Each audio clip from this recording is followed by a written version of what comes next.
Hey everybody, it is Constance with meetconstance.com.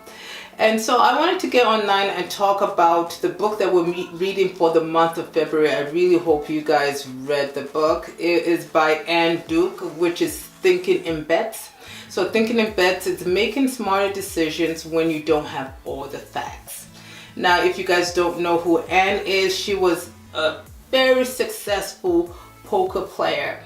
And after she left that space, she took her success in how she was able to win match over match. I think in her career, earning over $4 million in just winnings from poker games, which is pretty exceptional. So she took that knowledge and then wrote this book. What I like about this book is that she really focuses on that process matters more. That sometimes in this world, we are not, even if we have all the facts and we have all the data, it may not work out. So for example, let me give you an example. Say if I write a request for proposal, an RFP, and I've pretty much done all my research. I have made sure that I have the perfect RFP and I submit it. A few weeks later, I find out that I don't get the RFP. Do I go back and then say, hey, you know what, I didn't get this RFP because I must have messed up somewhere? How about if it just happens that the person reviewing the RFP has a friend and decided to award that contract to a friend? This happens all the time. So sometimes decisions are a combination of skill and luck. And so really, instead of focusing on just data to make our decisions, so instead of just focusing on facts, we're better off focusing on creating a process that is strong. So when we create a process that is strong within our organizations, we are stacking the bets in our favor, because sometimes, it's just about that lucky draw.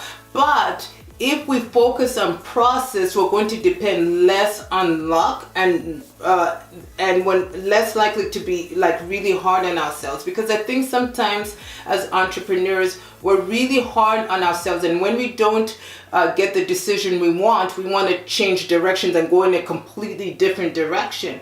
But instead of just going in a completely different direction at the beginning, go back and ask yourself, why? Why didn't this decision pan out the way I thought it should have? And do an assessment, but don't draw the conclusion just because it didn't work out for you. It means that it was the wrong decision, not necessarily so. So really, if you could take one thing from this book, is that good decisions are based on implementing and creating good processes. Good processes require good strategy. Once you have good strategy, you're likely to implement processes and systems and operations within your organizations that will allow you to continue to get the results that you want over and over again. Because really, remember guys, business success is about mastery.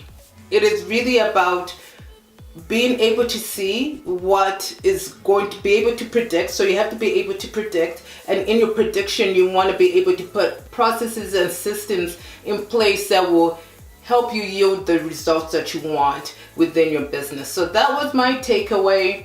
I would love to hear from you. Please comment below. Let me know what your takeaway was from reading the book, and I'll talk to you next time. Bye bye.